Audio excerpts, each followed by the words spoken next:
ओम श्री वासवी कन्यका परमेश्वरी देव्यै नमः।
చిరస్థాయిగా నిలిచిపోయే ఒక మంచి పథకానికి అమరజీవి పొట్టి శ్రీరాములు గారి యొక్క పేరు పెట్టాలి అని చెప్పిన ఒక మెమోరాండం.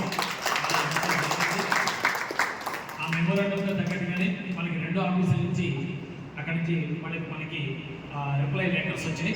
మీ యొక్క రిక్వెస్ట్ మేము కన్సిడర్ చేస్తున్నాము, దీని మీద ఆలోచన చేసి అతి త్వరలో ముందుకు వెళ్తామని చెప్పి నిర్ణయం తీసుకోవడం జరిగింది. ఇంకా మేబీ ఆల్రెడీ నారా లోకేష్ గారు డిప్యూటీ సీఎం గారి యొక్క అపాయింట్మెంట్ గురించి ట్రై చేస్తున్నాము. మన పెరుమల సుబ్బారాయుడు గారు ఆంధ్రప్రదేశ్ ఆర్యవేశ రాష్ట్ర మాజీ అధ్యక్షులు, వారి యొక్క అల్లుడు కృష్ణతేజ గారు మన డిప్యూటీ సీఎం పవన్ కళ్యాణ్ గారి దగ్గర సీఎస్గా పనిచేస్తున్నారు కాబట్టి అక్కడ ఆయన ద్వారా మనం అపాయింట్మెంట్ తీసుకోవడం జరుగుతుంది అతి త్వరలో. ఈ యొక్క ఆంధ్రప్రదేశ్లో అమలవుతున్నటువంటి ఒక మంచి పథకానికి మాత్రం అమరజీవి పొట్టి శ్రీరాములు గారి పేరు వెళ్ళటం వలన మన ఆర్యవేశులకే కాదు, కులాలతో మతాలతో ప్రాంతాలతో సంబంధం లేకుండా అన్ని వర్గాల వారికి కూడా అమరజీవి పొట్టి శ్రీరాములు గారి యొక్క ప్రాణత్యాగం తెలిసే అవకాశం ఉంటుందని చెప్పిన ఉద్దేశంతో ఈ యొక్క కార్యక్రమాన్ని రూపుదాల్చడం జరిగింది. నిజంగా అది కనుక జరిగితే అది మనందరి యొక్క విజయంగా మనకు సాగి చెప్పుకోవడానికి అవకాశం ఉంది. ఎందుకంటే